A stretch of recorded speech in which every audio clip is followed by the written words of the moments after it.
ہے، توجہ رکھنا، میں آپ کو سناتا ہوں، آپ حیران ہوں گے، میرے ساتھ پیش آنے والا واقعہ۔ ایک مرتبہ میں فون پہ گفتگو کر رہا ہوں، السلام علیکم، وعلیکم السلام، یہ آپ اپنا نمبر بیچتے ہیں؟ میں نے کہا جی آپ کون ہیں، کیوں آپ کو میرا نمبر چاہیے؟ کہتے ہیں میرا انٹروڈکشن چھوڑیے، آپ اپنی اسکرین پر دیکھیے، آپ کے اور میرا نمبر ایک جیسا ہے، دونوں کا نمبر ایک جیسا تھا، صرف کوڈ کا فرق تھا، 333 میرے نمبر پہ تھا، 345 اس کے نمبر پہ، باقی نمبر سیم تھا۔ تو اس نے کہا جی آپ بیچتے ہیں، میں آپ کو 3000 روپے دوں گا۔ تو میں نے اسے کہا جی آپ نمبر بیچتے ہیں، میں آپ کو 5000 دوں گا۔ مجھے کہتے ہیں بڑی اچھی دلیل دی ہے، میں کیوں بیچوں؟ میں نے کہا تیرا نمبر بھی تو مجھ سے ملتا ہے، خالی میرا تو نہیں رلتا نا۔ تو کہنے لگا کیا کرتے ہیں؟ میں نے کہا جی میں مسجد کا مولوی ہوں، چٹائی پہ بیٹھتا ہوں، اللہ اللہ پڑھتا پڑھاتا ہوں۔ ملاقات ہو سکتی ہے؟ جی ہو سکتی ہے۔ ملے بیٹھے گپ شپ لگی، مجھ سے پہلا سوال پوچھا، کہتے مجھے یہ بتائیں، ہر نماز میں ہم اللہ کو کہتے ہیں کہ یا اللہ ہمیں نبی کے راستے پہ چلا دے، تو آپ لوگ اس میں تھوڑی کنجوسی نہیں کرتے؟ میں بہت حیران ہوا، میں نے کہا آپ کی بات کی تھوڑی وضاحت ہو جائے تو شاید میں بات آپ کی سمجھ پاؤں۔ کہتے ہر نماز میں کہتے ہیں صراط الذین انعمت علیہم، اللہ انعام والے لوگوں کے راستے پہ چلا۔ تو انعمت علیہم کون ہے؟ سورۃ النساء آیت نمبر 69، رب فرماتے ہیں انعم اللہ علیہم من النبیین والصدیقین والشہداء والصالحین۔ فرمائے انعام والے 4 لوگ ہیں، نمبر 1 نبی، نمبر 2 صحابہ، نمبر 3 شہداء، نمبر 4 اولیاء۔ تو یہ 4 لوگ ہیں، وحسن اولئک رفیقا، ان کی محبت مودت بہت اچھی ہے۔ تو قرآن کریم نے کہا ہے ہمیں نبی کے راستے پہ چلا، شہید کے راستے پہ چلا، سچے کے راستے پہ چلا، اولیاء کے راستے پہ۔ تو آپ مانگتے نہیں ہیں؟ میں نے کہا جی ہاں ہر بندہ مانگتا ہے، تو اس پر آپ کو ڈاؤٹ کیا ہے؟ کہتے جی میرا سوال یہ ہے، جو بندہ شہید کے راستے پہ چلے گا ایک دن شہید بن جائے گا؟ میں نے کہا ظاہری بات ہے۔ کہتے ولی کے راستے پہ، میں نے کہا ولی بنے گا، سچے کے راستے، میں نے کہا سچا بنے گا۔ کہتے پھر نبی کے راستے پہ چل کے نبی کیوں نہیں بن سکتا؟ وہی میں نے سمجھا، ہاں یہ کام۔ میں نے کہا یار بات تو آپ نے بہت اچھی کی ہے، کہاں سے پڑھا ہے؟ تھوڑا سا پمپ کرنا پڑتا ہے نا تاکہ ایک بندہ کھول کر بات کرے۔ ہاں جی بس میں تو بڑا پڑھتا رہتا ہوں ادھر۔ میں نے کہا انہوں نے آپ میرا سوال حل کرے؟ میں نے کہا بیٹا کرتا ہوں، بڑا زبردست، کیا کرتے ہو؟ ICIT ڈپارٹمنٹ کے اسٹوڈنٹ ہو۔ میں حیران ہوں ICIT ڈپارٹمنٹ میں یہ کہاں پڑھایا جاتا ہے؟ تو مجھے سمجھ آیا کہ اس کے پیچھے کوئی قادیانیت چل رہی ہے۔ میں نے کہا میں اس سوال پر ایک سوال کرتا ہوں، اس کا جواب آپ دے دیں، اس کا میں دے دوں گا۔ جی پوچھیں۔ میں نے کہا ایک آدمی اللہ کے راستے پہ چلے، فی سبیل اللہ، چل سکتا ہے؟ کہتے چل سکتا ہے۔ تو میں نے کہا وہ اللہ کب بنے گا؟ میں سمجھا نہیں۔ میں نے کہا میں پھر سمجھا دیتا ہوں۔ آپ نے کہا نبی کے راستے پہ چل کے نبی کیوں نہیں بن سکتا؟ میں پوچھتا ہوں اللہ کے راستے میں نکل کے وہ اللہ کیوں نہیں بن سکتا؟ کہتے اللہ نے قرآن میں کہا ہے اللہ جیسا کوئی اللہ نہیں۔ میں نے کہا اللہ نے قرآن میں کہا ہے وخاتم النبیین، گل اتھیا کھلوتی ہے، پھر دسو کی کرنا ہے؟ کہتے یار آپ جواب تو بہت اچھا دیتے ہیں، آپ سے 1-2 سوال اور۔ میں نے کہا جی کریں۔ چھدرو میاں والی کی غیرت مند دوستو، وہ بندہ مرزائی نکلا، مرزائی، علی نام ہے، لڑکا ہے، کلین شیو ہے، 14ویں کلاس کے بعد ICIT ڈپارٹمنٹ کا یونیورسٹی، ہماری گومل یونیورسٹی کے اسٹوڈنٹ ہے، اور قادیانیت کی محنت دیکھیں۔ میں نے دل برا نہیں منایا، کیونکہ جو پوچھنے کے لیے آئے نا، طالب صادق بن کے آئے، اس کا احترام کرو، اس کو عزت دو، اس کو سمجھاؤ۔ تو میں نے سمجھاتا رہا، لیکن میں اس انتظار میں تھا کہ اصل بندہ اس کے پیچھے سے نکالوں ہے کون۔ یہ تو کلین شیو لڑکا ہے، برگر فیملی سے ریلیٹڈ ہے، اس کا کیا واسطہ قرآن سے اور تفاسیر سے؟ وہ ایک دن سوالات پورے ہوتے گئے، جب سوالات پورے ہو گئے تو ایک سوال کا جواب ہو گیا، تو مجھے کہتے ہیں سر ایک بات ہے۔ میں نے کہا جی۔ اسی دوران میں اس کے گھر گیا 2-3 دفعہ، وہ میرے گھر آیا، اپنی فیملی کو لے کر آیا، یعنی اس کی امی تھی۔ تو مجھے ایک دن کہتا ہے کہ سر اگر آپ کو میں اپنے ٹیچر سے ملا لوں تو۔ میں نے دل میں سوچا وَلِهَذَا الْيَوْمِ أَرْضَعْتُهُ، آج دیوار واسطے ماں میں کو کھیر پلایا آئی۔ میں نے کہا جی مجھے ملا دیں، بہت اچھی بات ہے، ملوں گا، لیکن ایک بات ذہن میں رکھنا، اس سے جو گفتگو ہو نا، اس کو میرا بائی نیم آپ نے تعارف نہیں کرانا کہ یہ فلاں ہے فلاں ہے، ویسے ملانا ہے کہ میرے ایک دوست ہیں فلاں۔ جی ٹھیک۔ اب جب میں گیا ملنے، کیسے ملنے گیا؟ سرمد قادیانیوں کا مربی ہے، ٹورنٹو کینیڈا میں بیٹھا ہے، آن لائن چیٹنگ ہو رہی ہے، کمپیوٹر پر انٹرنیٹ کے ذریعے بیٹھ کر اور گفتگو چل رہی ہے، وہ وہیں سے پڑھاتا ہے، یہ ڈیرہ اسماعیل خان میں بیٹھ کے اس سے پڑھ رہا ہے۔ قادیانیت کی محنت دیکھیں۔ ہم سمجھتے ہیں بکافر اقلیت قرار آ گئے تو کھاتا موک گیا ہے، نہ بابا نہ، بات پوری ہے۔ سوال جواب شروع ہے، اور اس کی محنت دیکھو، اس کے ساتھ پرنٹر پڑا ہوا ہے، وہ وہاں سے کہتا ہے تفسیر ابن کثیر کی 30 جلد کے صفحہ فلاں پر، یوں کلک کرتے ادھر سے تفسیر ابن کثیر کا وہی صفحہ پرنٹ ہو کے آ جاتا ہے۔ میں بہت حیران ہوا، میں نے کہا جی واہ. بہرحال کیا حال ہے جی، خیریت؟ ہے؟ کہتے جی مولوی تو نہیں ہوں میں، مولوی سے بات نہیں کرتا. میری داڑھی دیکھ کر پریشان تو ہو گیا.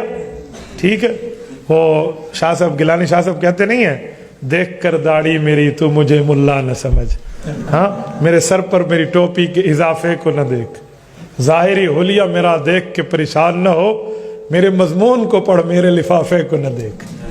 تو میں نے اسے کہا کہ ماشاءاللہ بس تبلیغ کی برکت ہے، اللہ پاک نے تبلیغ والوں کے ساتھ جوڑا ہے. تو جوڑا تو ہے، میرے 4 ماہ لگے الحمدللہ، جنت دی ٹکٹ تو میں بھی کی تھی بدلنا. تو بات تو غلط نہیں تھی. تو اس نے کہا اچھا بس ٹھیک ہے پھر آپ سے بات ہو سکتی ہے. میں نے کہا جی کر لیں. ماشاءاللہ بات شروع ہوئی. مجھے کہتے ہیں my dear what is the definition of messenger? تھوڑی وضاحت کریں گے کہ نبی کون ہوتے ہیں؟ آپ کے مائنڈ سیٹ میں کیا چل رہا ہے؟ نبی کسے کہتے ہیں؟ اب نبی کسے کہتے ہیں؟ علماء نے لکھا ہے کہ نبی میں کچھ چیزیں ہیں. نمبر 1 اعلیٰ درجے کا انسان ہو جس سے گناہ نہ ہو. نمبر 2 ذو وحی ہو. نمبر 3 اللہ پاک کی طرف سے اس کو واجب الاطاعت کہا جائے. نمبر 4 معصوم من الخطا ہو. یہ چیزیں ہوتی ہیں. قاضی محمد اعلیٰ تھانوی رحمۃ اللہ نے اس پہ کلام کیے. اس کے ذہن میں تھا میں یہی چیزیں بتاؤں گا جو یوں ہوتا ہے یوں ہوتا ہے یوں ہوتا ہے، تاکہ وہ مرزا قادیانی پہ فٹ کر کے کہہ سکے مرزا ہی اللہ کی طرف ہوئے تھے، ذو وحی ہے اور فلاں ہے فلاں. میں نے یوں نہیں کیا. میں نے آپ کو کہا نا کہ جب بندہ اللہ کے لیے کام کرے تو رب ذہن کھولتے. شروع میں اس کی دلیل دے رہا ہوں. میں نے اسے کہا نبی کی تعریف تو بہت آسان ہے. وہ کیا؟ میں نے کہا نبی اس اعلیٰ درجے کے انسان کا نام ہے جس نے معراج کی رات ہمارے نبی پاک کے پیچھے بیت المقدس میں نماز پڑھی ہے. نہیں سمجھے؟ معراج کی رات ہمارے نبی پاک کے پیچھے جس اعلیٰ درجے کے بڑے انسان نے نماز پڑھی ہے نا، اس کا نام نبی ہے. فوراً مجھے کہتے ہیں یہ تعریف کہاں لکھی ہوئی ہے؟ میں نے کہا میرے بھائی چھوڑیے تعریف کہاں لکھی ہوئی ہے. لکھی ہوئی باتیں تو بہت سی پہلے بھی تھی، آپ نے کون سی مانی ہے؟ دس میری یہ تعریف کیڑی آیت کے خلاف ہے؟ یہ بتاؤ میری یہ تعریف شریعت میں کس جگہ سے ٹکراتی ہے؟ وہ آیت حدیث پڑھ دے، میں اپنی تعریف واپس لے لوں گا. لکھی شکی لگالیاں چھوڑ. اب آیت حدیث تو اس سے نہ ہوئی، نقض کیا، اعتراض کیا، آبجیکشن کیا. کہتا ہے ایک بات کروں؟ میں نے کہا جی ہاں. آپ پھنس گئے ہیں. میں نے کہا پھنس گیا ہوں؟ کہتے ہیں ہاں پھنس گئے. میں نے کہا ذرا پھنسائیں گے. نہیں آپ پھنس گئے. میں یہاں ایک سمجھانے کے لیے جملہ بولتا ہوں. یہ جو لوگ علماء دیوبند کو کہتے ہیں نا کہ آپ پھنس گئے ہیں، میں ان کو سمجھانے کے لیے ایک جملہ کہتا ہوں کہ اہل حق کو اللہ پاک نے علم بھی دیا ہے، فضل بھی دیا ہے، عقل بھی دی ہے.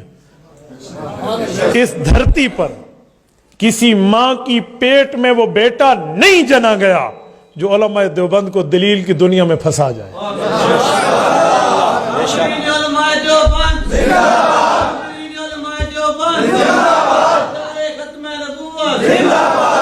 یہ پھونکے کسی اور کے سامنے بیٹھ کے مارا کرو.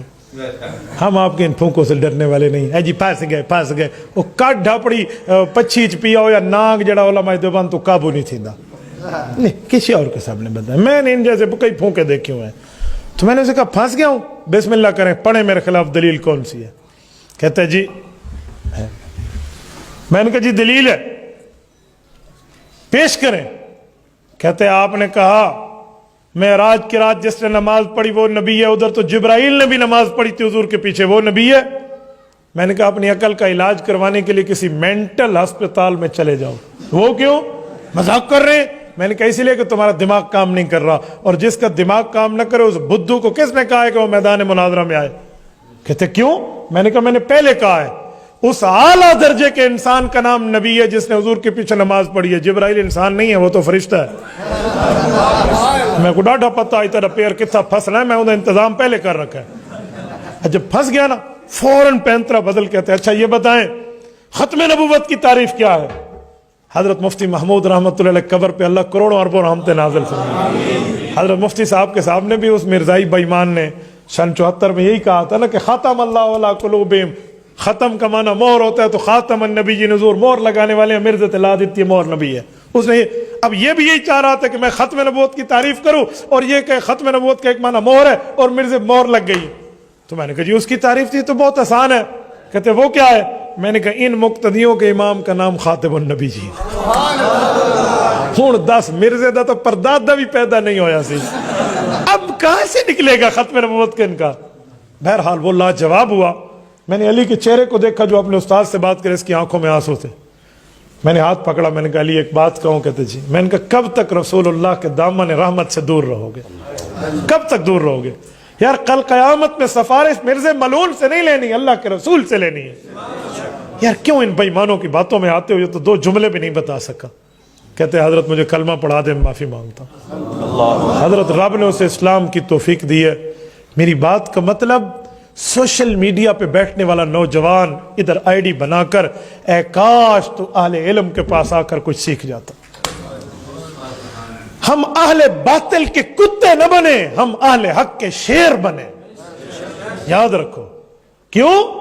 اس میڈیا اور سوشل میڈیا پر بیٹھ کر جو بے ایمان حضور کے دشمن، شریعت کے دشمن منہ کھول کے بیٹھے ہیں، ان کی آنکھوں سے آنکھیں ملانا جانو. وہ تب جانو گے جب آپ دلائل کی دنیا میں پورے پڑھ کے جاؤ گے آگے.